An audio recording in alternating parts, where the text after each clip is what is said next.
तमाम breaking news और updates भी इसी बुलेटिन में आप तक पहुंचाएंगे। तो सबसे पहले वो 4 तस्वीरें देख लीजिए जो आज दिन भर सुर्खियों का हिस्सा रही हैं और डिटेल में ये खबर आप तक हम पहुंचाने वाले हैं। पित्रोदा का पाकिस्तान प्रेम है जो सामने आया है। अक्सर सुर्खियों में रहने वाले राहुल गांधी के करीबी और इंडियन ओवरसीज कांग्रेस के प्रमुख सैम पित्रोदा एक बार फिर से अपने विवादों से घिर गए हैं।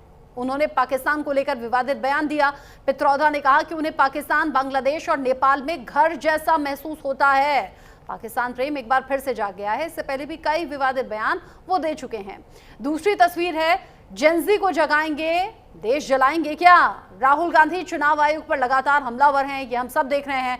कभी एटम बम फोड़ने की बात करते हैं तो कभी हाइड्रोजन बम फोड़ते हैं, लेकिन अब राहुल गांधी के जेंजी प्लान पर सियासी संग्राम छिड़ गया है। राहुल गांधी ने सोशल मीडिया प्लेटफॉर्म एक्स पर एक ऐसा पोस्ट किया है जिससे देश की सियासत गर्मा गई है। राहुल गांधी ने लिखा है कि देश के युवा, छात्र, जेंजी संविधान को बचाएंगे, लोकतंत्र की रक्षा करेंगे और वोट चोरी को रोकेंगे। ये ऐसे वक्त पर है जब बिहार में चुनाव नजदीक है और ये ऐसे वक्त पर भी है जब पड़ोसी देश नेपाल में जेंजी के प्रदर्शन के चलते तख्ता पलट हो गया, हिंसा, हंगामा, संग्राम छिड़ गया। ऐसे में ये बयान जेंजी को लेकर दिया गया, ये और सियासत बढ़ा रहा है या सियासी गलियारों को और ज्यादा हवा दे रहा है। तीसरी जो तस्वीर है वो ऑपरेशन सिंदूर से जुड़ी हुई है। सिंदूर ने उजाड़ा आतंकी बेसहारा। ऑपरेशन सिंदूर के दौरान भारत ने जिस तरह से पाकिस्तान के आतंकी ठिकानों को ब्रह्मोस का सदमा दिया है, उसे आज तक आतंकवादी भूल नहीं पा रहे हैं। उसका जो मातम है वो आतंकवादी कैंप्स में आज तक चल रहा है। खास तौर पर पाकिस्तान के पंजाब में मौजूद मुरीदके में स्थित लश्कर-ए-तैयबा का कुख्यात मरकज़-ए-तैयबा कैंप पूरी तरह से तबाह हो चुका है। अब ऑपरेशन सिंदूर के 4 महीने बाद खुद पाकिस्तान के आतंकवादी भी सच उगल रहे हैं। एक वीडियो में कासिम उस ध्वस्त मरकज़-ए-तैयबा कैंप के सामने दिखाई दिया जिसे भारत ने ऑपरेशन सिंदूर के दौरान ध्वस्त कर दिया था। उसने न केवल ये माना कि यहाँ कई आतंकियों और तालिबान को ट्रेनिंग दी गई थी, बल्कि बेशर्मी से यह भी कहा कि नया कैंप पहले से भी बड़ा बनाया जाएगा। इस तस्वीर पर और क्या कुछ अपडेट है, क्योंकि पाकिस्तान बार बार ऑपरेशन सिंदूर के सबूत भी दे रहा है और ये भारत के लिए, भारतीय सेना के लिए तो गर्व की बात है, लेकिन ये भी बताता है पाकिस्तान ने कई जख्म खाए हैं। इसको लेकर अपडेट क्या है बताएंगे। चौथी जो तस्वीर है, आसमान से तबाही की तस्वीर है। मुसीबत चौतरफा दिखाई दे रही है। हिमाचल प्रदेश में एक बार फिर से बादल फटा है। किन्नौर के निचार में बादल फटने से तबाही मच गई। पानी के तेज बहाव ने कई गाड़ियों को अपनी चपेट में ले लिया है। इलाके के कुछ मकानों को भी भारी नुकसान पहुंचा है और कहां-कहां मौसम ने तबाही मचाई है ये दिखाएंगे, बताएंगे आपको। तो ये 4 बड़ी मेन खबरें हैं जो आज दिन भर सुर्खियों में रही हैं और इनका एक एक अपडेट इसी बुलेटिन में आप तक हम पहुंचाने वाले हैं। इन 4 बड़ी खबरों पर अपडेट आप तक पहुंचाएं, लेकिन उससे पहले एक बड़ी खबर मिल रही है और ये दुखद खबर है। फेमस सिंगर जुबिन गर्ग की मौत की खबर है। स्कूबा डाइविंग करते हुए उनकी जान चली गई है। 52 साल की उम्र में जुबिन गर्ग की मौत हो गई है। सिंगापुर में स्कूबा डाइविंग करते हुए जान चली गई। 2006 में फिल्म गैंगस्टर का गाना गाया था या अली। मशहूर सिंगर हैं जुबिन गर्ग, जिनकी मौत हो गई। सिंगापुर में दर्दनाक हादसे के दौरान मौत हुई है। स्कूबा डाइविंग कर रहे थे, उसी दौरान जुबिन गर्ग की जान चली गई। जिस तरीके से ये मौत की खबर मिली है, उनके तमाम फैंस में शोक की लहर है। घर वाले, परिवार वाले जो कि सबसे ज्यादा सदमे में हैं इस खबर के बाद में। फेमस सिंगर, गैंगस्टर का गाना या अली, आपको याद होगा काफी फेमस रहा वो गाना। या अली को अपनी आवाज देने वाले सिंगर जुबिन गर्ग की मौत हो गई है। 52 साल की उम्र में उनकी मौत हुई है। स्कूबा डाइविंग करते हुए जान चली गई। हालांकि स्कूबा डाइविंग करते हुए जान किस रीजन की वजह से गई है, क्या कोई हादसा हुआ, क्या कोई खामी रह गई, कोई कमी, लापरवाही रह गई, या फिर क्या ये हार्ट अटैक हो सकता है या कोई और रीजन हो सकता है, ये सभी बातें अभी जांच का विषय हैं। अभी शुरुआती तौर पर मौत की खबर ही किसी सदमे से कम नहीं है। ये बहुत बड़ा झटका है उनके परिवार और उनके फैंस के लिए। स्कूबा डाइविंग करते हुए जान गई है जुबिन गर्ग की। 52 साल की उम्र मात्र जुबिन गर्ग की थी, जान चली गई। स्कूबा डाइविंग सिंगापुर में मौजूद थे, सिंगापुर में ही वो स्कूबा डाइविंग कर रहे थे जिस वक्त मौत हो गई। 2006 में फिल्म गैंगस्टर आई थी जिसका गाना या अली गाया था। गैंगस्टर के इनफैक्ट सभी गाने बड़े फेमस हुए थे। या अली लोगों ने बड़ा पसंद किया था। जुबिन गर्ग जो सिंगर है फेमस, उन्होंने ही उसे आवाज दी थी। और अब मौत की खबर।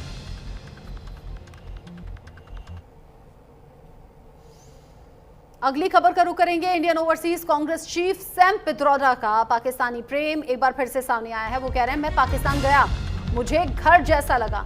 वो पाकिस्तान जहां आतंक बोया जाता है, वो पाकिस्तान जो भारत के खिलाफ हमेशा साजिशें रचता है, भारत के खिलाफ उल जुलूल हरकतें करता है, वो पाकिस्तान जहां सैम पित्रोदा कह रहे हैं मैं गया तो मुझे घर जैसा लगा।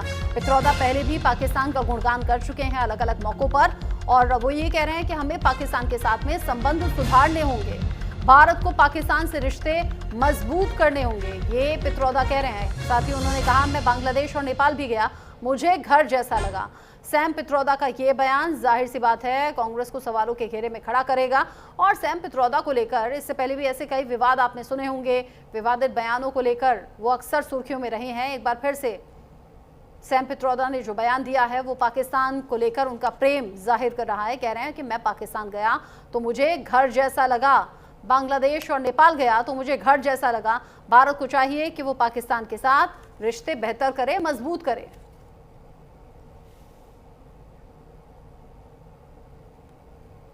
Me must first focus on our neighborhood. Can we really substantially improve relationship with our neighbors?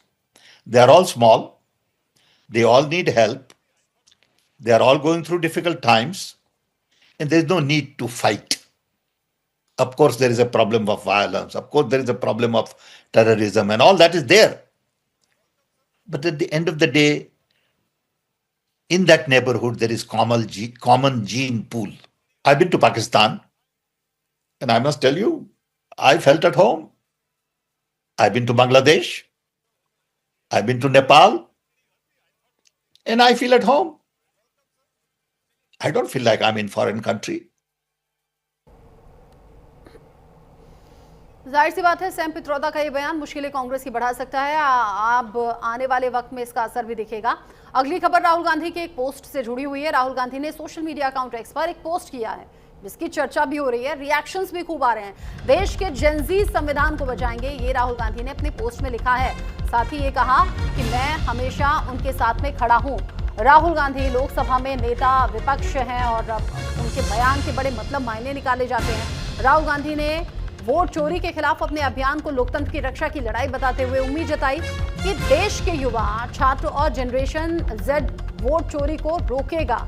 यानी जेनजी से उम्मीद लगाई वो कि तब जब नेपाल में जो आंदोलन हुआ है, प्रदर्शन हुआ है, वो जेनजी का खड़ा किया हुआ है। ऐसे में यहाँ भारत में ये पोस्ट करना इसके बड़े मतलब मायने हैं। पोस्ट में राहुल गांधी ने कहा देश के युवा, देश के छात्र, देश के जेनजी संविधान को बचाएंगे, लोकतंत्र की रक्षा करेंगे और वोट चोरी को रोकेंगे। मैं उनके साथ हमेशा खड़ा हूँ।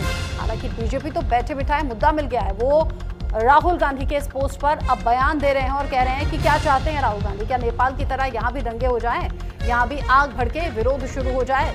राहुल गांधी का ये पोस्ट भी आपको हम दिखा रहे हैं जिसमें वो डेमोक्रेसी की बात कर रहे हैं। इससे पहले भी उन्होंने कहा है कि मुझे अपने देश से प्यार है, संविधान से प्यार है और इसको बचाने के लिए मैं कोशिश करता रहूंगा, लोकतंत्र को बचाने के लिए हर संभव कोशिश करूंगा। अब उन्होंने ये उम्मीद जेनजी से लगाई है। वो कह रहे हैं मैं हमेशा जेनजी के साथ में खड़ा हूं और देश में वोट चोरी का जो मसला है उसे जेनजी रोकेंगे, देश के जेनजी संविधान को बचाएंगे और मैं हमेशा उनके सपोर्ट में, उनके साथ में खड़ा हुआ हूं। राहुल गांधी का यही पोस्ट है जिसकी चर्चाएं अब सोशल मीडिया के साथ साथ राजनीतिक गलियारों में भी हो रही हैं।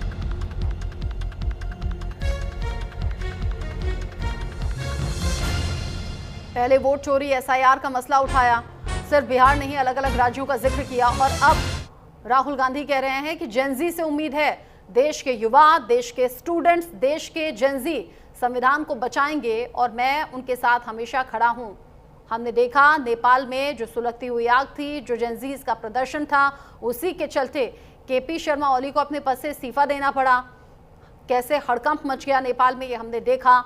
जगह जगह नुकसान भी हुआ, जनहानि भी हुई और अब राहुल गांधी का जेनजी को लेकर ये पोस्ट, इसके राजनीतिक मायने भी निकाले जा रहे हैं और बीजेपी के निशाने पर एक बार फिर से राहुल गांधी आ गए हैं।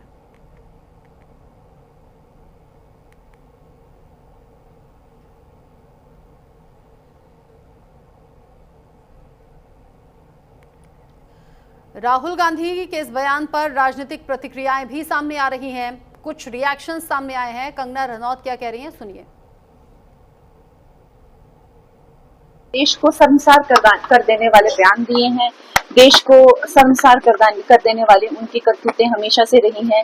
जेन जी प्रोटेस्ट को उनका इस तरह से जो है वो बुलाना, इस तरह से मांग करने के ये नेपाल का जो है मॉडल यहाँ पे चलना चाहिए, सबको जिंदा जला देना चाहिए। और उनको ये बात पता होनी चाहिए कि नेपाल में जो है वो जेन जी ने एक नेपोटिज्म सरकार को जो है वो ध्वस्त किया है। तो शायद उनको कुछ आइडिया नहीं है कि वर्ल्ड में चल क्या रहा है।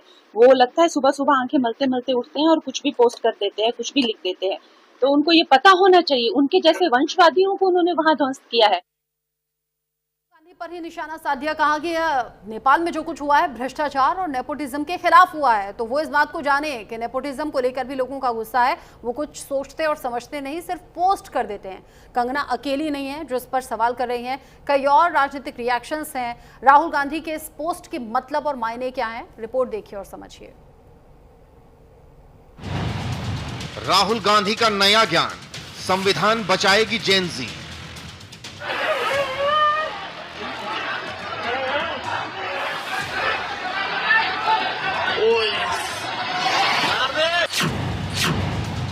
भारत का संविधान दुनिया का सबसे मजबूत लोकतांत्रिक दस्तावेज। क्या राहुल गांधी इसे नेपाल के चश्मे से देखने लगे?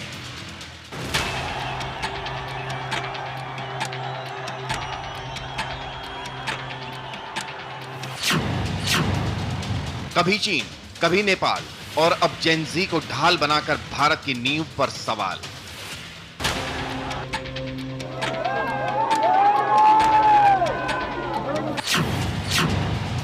भारत का संविधान अडिग है, इसे बचाने की ताकत भारत की जनता में है, न कि राहुल गांधी की नेपाल वाली सोच में।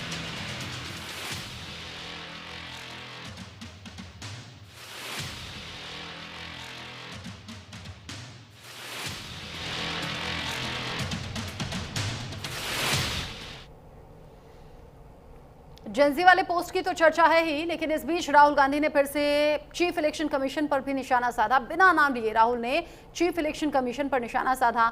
सुबह 4 बजे उठो, 36 सेकंड में 2 वोटर मिटाओ, ये तंज किया है। लिखा है चौकीदार जागता रहा, चोरी देखता रहा। ये तंज भरे अंदाज में चीफ इलेक्शन कमीशन के लिए तंज किया है राहुल गांधी ने, पोस्ट किया है। कह रहे हैं वोट चोरों को बचाता रहा चौकीदार। इससे पहले हमें याद है प्रेस कॉन्फ्रेंस में राहुल गांधी ने तमाम बातें कही अलग अलग राज्यों को लेकर, और साथ ही साथ ये दावा किया कि कैसे डिजिटल तरीके से हजारों जो वोट हैं वो चोरी किए गए हैं, वोटर्स के नाम जो है वो लिस्ट से हटाए गए हैं। और राहुल गांधी ने एक बार फिर से इलेक्शन कमीशन पर सवाल उठाया है, चीफ इलेक्शन कमीशन पर निशाना साधा है और कहा है कि आंखें बंद कर ली गई हैं। सुबह 4 बजे उठो, 36 सेकंड में 2 वोटर मिटाओ। इससे पहले ये कह चुके हैं कल की प्रेस कॉन्फ्रेंस में कि वोट चोरों की रक्षा करने का काम चुनाव आयोग कर रहा है, चीफ इलेक्शन कमीशन कर रहे हैं। आंखें मूंद ली गई हैं और वोट चोरों को समर्थन दे रहे हैं, उनकी रक्षा कर रहे हैं। जगह जगह जो वोटर्स का हक है वो मारा जा रहा है। और एक बार फिर से वोट चोरी का मसला उठाया, यानी एक तरफ तो जेन जी को ताकत बता रहे हैं और कह रहे हैं कि मुझे पूरा भरोसा है कि वोट चोरी को रोका जाएगा। हमारे जो स्टूडेंट्स हैं, हमारे युवा हैं, हमारे जेन जी हैं, वो संविधान को बचाएंगे। और दूसरी तरफ इलेक्शन कमीशन पर एक बार फिर से सवाल उठाए, कहा सुबह 4 बजे उठो और 36 सेकंड में 2 वोटर्स को मिटा दो। चौकीदार जागता रहा, चोरी देखता रहा, वोट चोरों को बचाता रहा चौकीदार। ये तंज किया है राहुल गांधी ने चीफ इलेक्शन कमीशन पर।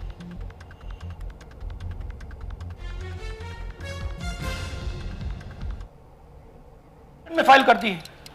और मजे की बात देखिए, ये 4 बजे सुबह उठ के फाइल कर रहे हैं। पता नहीं क्या हुआ, 4 बजे सुबह कहा कि भैया मैं 2 वोटर को डिलीट करूंगा, और कितने 36 सेकंड में डिलीट कर दिए, फिर सो गए। हमारी माइंड में पहले सवाल था कि क्या इलेक्शन कमीशन भी सो रहा है, मगर नहीं, सोया कोई नहीं है, जगे हुए हैं, सिस्टमैटिकली मदद हो रही है।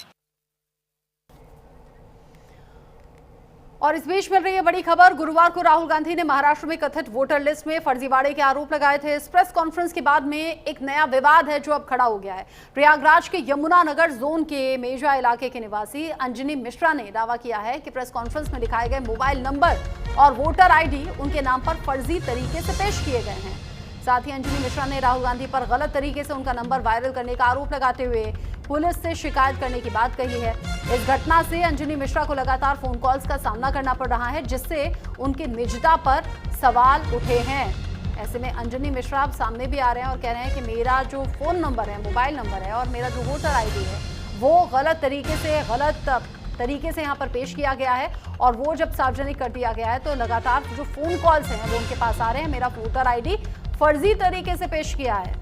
अंजनी मिश्रा अब सामने आए हैं, कह रहे हैं मेरा मोबाइल नंबर फर्जी तरीके से यहाँ पेश कर दिया गया।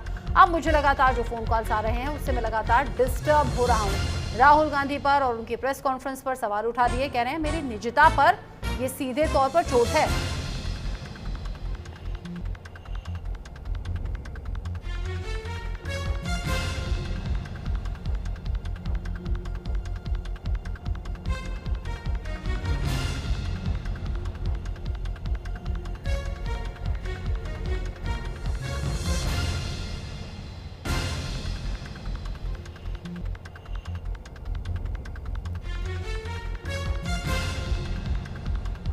अंजनी मिश्रा ने सीधे तौर पर राहुल गांधी और उनकी प्रेस कॉन्फ्रेंस पर सवाल खड़े कर दिए और कह रहे हैं ये तो मेरी निजता पर सवाल हो गया।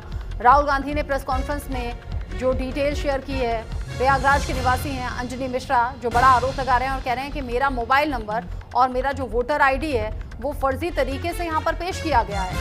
अब कॉल्स आ रहे हैं लगातार और निजता पर सवाल है।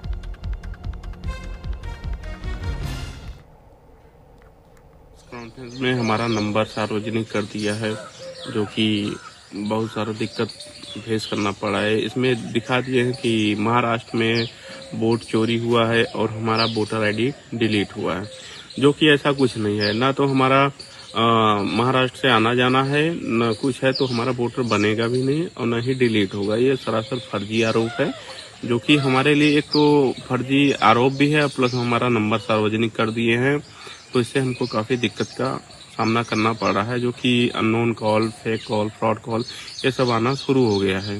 तो या हमको अब अपने नज़दीकी पुलिस स्टेशन या जो भी हो रिपोर्ट देना पड़ेगा कि ये हमारा निजी मामला है और निजता का हनन भी है, हमारे व्यक्तिगत हमारा, जो कि भाई किसी का नंबर आप सार्वजनिक कर देंगे तो वो सही नहीं है, इसलिए बहुत सारे दिक्कतों का सामना करना पड़ रहा है। अब फर्जी वोटर का भी मैटर है और फर्जी पूरा रिपोर्ट भी दे रहे हैं, जो कि हमारा ये नंबर हम 15 साल से ऑन कर रहे हैं, जो कि 15 साल से यूज कर रहे हैं। न कभी कोई कंप्लेन, न कभी शिकायत, न कभी कोई ऐसा कॉल कि इस नंबर पे आपका FIR है या कुछ भी है, कुछ नहीं हुआ है। लेकिन फर्जी। आगे बढ़ते हुए अगली बड़ी खबर, ऑपरेशन सिंदूर पर पाकिस्तान की एक बार फिर से पोल खुली है। लश्कर आतंकी ने भारतीय वायुसेना के शौर्य का सच बताया है। आतंकी कासिम ने ऑपरेशन सिंदूर को सफल बताया। आतंकी कासिम ने दिखाया आतंकियों का ट्रेनिंग कैंप किस तरीके से ध्वस्त हो गया। यहाँ आतंकी ने मुरीद का मरकज तैयबा कैंप जो था वो तस्वीरों में दिखाया है। कासिम ने आतंकियों की ट्रेनिंग की बात भी कबूली है और बताया कि कैसे ऑपरेशन सिंदूर के दौरान इसे तहस नहस कर दिया गया। हालांकि ये दावा कर रहा था कि उससे बड़ा कैंप दोबारा से खड़ा किया जाएगा। जैश के आतंकी ने बड़े बड़े खुलासे किए हैं। जैश और पाकिस्तानी सेना के गठजोड़ पर ये बहुत बड़ा खुलासा भी है, जहां जैश कमांडर आतंकियों के जनाजे में नजर आए हैं और पाकिस्तानी अधिकारी नजर आए। आतंकियों के जनाजे में मुनीर ने अपने अफसर भेजे थे और अब ऑपरेशन सिंदूर का जो सच है एक बार फिर से सामने आया है और ये पाकिस्तान में बैठे हुए आतंकियों के जरिए सामने आया है।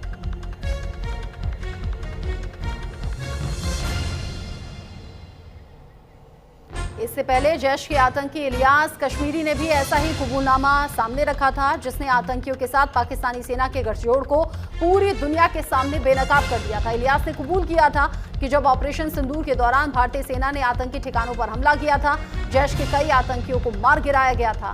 तब आतंकियों के नमाज़े जनाजा में शामिल होने के लिए पाकिस्तानी आर्मी चीफ मुल्ला मुनीर ने अपने अफसर भेजे थे। यानी पहले इलियास का कबूलनामा और अब ये दूसरा कबूलनामा, एक के बाद एक सबूत सामने आ रहे हैं आतंकियों के मारे जाने के।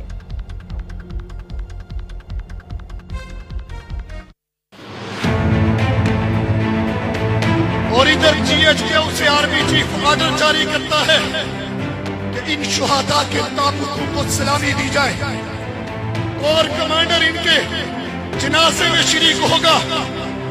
फजाइया इनके जनाजों पर पहरा देगी। आर्मी के जवान अपनी वर्दी के अंदर इनको सलामी पेश करेंगे। ये कबूलनामा है जैश सरगना मौलाना मसूद अजहर के राइट हैंड कहे जाने वाले जैश आतंकी इलियास कश्मीरी का, जो चीख चीख कर बता रहा है कि ऑपरेशन सिंदूर में मारे गए आतंकियों के जनाजे में पाकिस्तानी आर्मी के अफसरों को भेजने का आदेश सीधे आर्मी चीफ ने दिया था। जैश मोहम्मद के कमांडर इलियास कश्मीरी का एक कबूलनामा तब सामने आया है जब पाकिस्तान दुनिया के सामने लगातार कहता रहा कि उसके देश में कोई आतंकी ठिकाना नहीं है, उसका आतंकियों से कोई वास्ता नहीं है। लेकिन आतंकियों के जनाजे में पाकिस्तानी आर्मी के अफसरों और इलियास के कबूलनामे से साफ है कि पाकिस्तान की सेना हो या पाकिस्तान के हुक्मरान, वो आतंकियों के इशारे पर नाचते हैं, आतंकियों के मारे जाने पर मातम मनाते हैं। और ये तस्वीरें भी इसी की गवाही देती हैं। ये तस्वीरें उस वक्त की हैं जब पाकिस्तानी आर्मी के अफसर ऑपरेशन सिंदूर में मारे गए आतंकियों के नमाज जनाजा में शामिल हुए थे। और अब आतंकी इलियास कश्मीरी के कबूलनामे ने भी इस पर मुहर लगा दी है। और इधर GHQ से आर्मी चीफ ऑर्डर जारी करता है कि इन शुहादा के ताबूतों को सलामी दी जाए। कोर कमांडर इनके जनाजे में शरीक होगा। फजाइया इनके जनाजों पर पहरा देगी। आर्मी के जवान अपनी वर्दी के अंदर इनको सलामी पेश करेंगे। जैश के आतंकी ने पाकिस्तानी आर्मी के असल चेहरे को बेनकाब कर दिया है। मुल्ला मुनीर के आतंकी चेहरे को पूरी दुनिया के सामने ला दिया है। सिर्फ इतना ही नहीं, इलियास कश्मीरी ने यह भी बता दिया कि जैश का सरगना भारत के खिलाफ अब कौन सी साजिश रच रहा है, जिहाद के नाम पर कैसे पाकिस्तानियों को बरगला रहा है, भारत पर हमले के लिए उकसा रहा है। 5.5 फुट या 6 फीट का एक इंसान मौलाना मसूद अजहर है। हमारी रियासत की बड़ी दरसगाह बिनौरी टाउन के फारिग तहसील हैं, बिनौरी टाउन के मुदर्रिस हैं,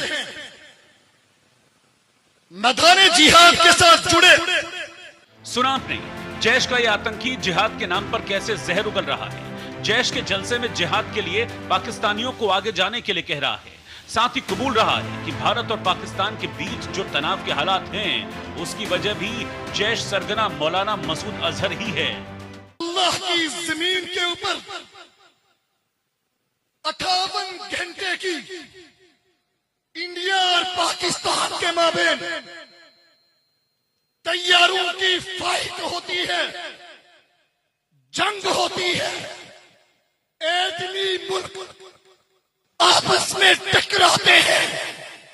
मुझे बताइए, वो अमेरिकी सदर ट्रंप से लेकर दिल्ली के मोदी तक, वो नेतन्याहू से लेकर मॉस्को तक, इन वीटो पावर और इन नेटो कुव्वतों के बीच में अगर इस जमीन की कोई शख्सियत डिस्कस हो रही है, मौजू बन रही है और इन एटमी मुल्कों के माबेन जंग की अगर कोई वजह बन रही है, तो वो अमीरुल मुजाहिदीन मौलाना मसूद। जैश आतंकी के इस कबूलनामे से साफ है कि संसद समेत भारत में कई हमलों की साजिश रचने वाला मौलाना मसूद अजहर पाकिस्तानी सेना के संरक्षण में है। इस आतंकी को पाकिस्तानी सेना ही खाद पानी दे रही है। हालांकि ऑपरेशन सिंदूर के दौरान जब भारतीय सेना जैश के ठिकानों को तबाह कर रही थी, तब जैश सरगना के पूरे परिवार के चिथड़े उड़ गए थे और खुद इलियास कश्मीरी ने इस बात को भी कबूला था। सब कुछ कुर्बान करने के बाद 7 मई को बहावलपुर के अंदर मौलाना मसूद अजहर की फैमिली के लोग, बहने और बेटे और बच्चे रेजा रेजा हो गए। इलियास कश्मीरी के इस नए कबूलनामे से साफ है कि भारतीय सेना ने आतंक के अड्डों पर सटीक हमला किया था, आतंक के गढ़ को मिट्टी में मिला दिया था। लेकिन आतंक के ये सांप एक बार फिर से फन फैला रहे हैं, भारत के खिलाफ एक बार फिर बड़ी साजिश रच रहे हैं। ऐसे में सवाल है कि क्या ऑपरेशन सिंदूर 2.0 का वक्त आ गया है? Bureau report, news India. Operation Sindoor यानी कि सेना के शौर्य का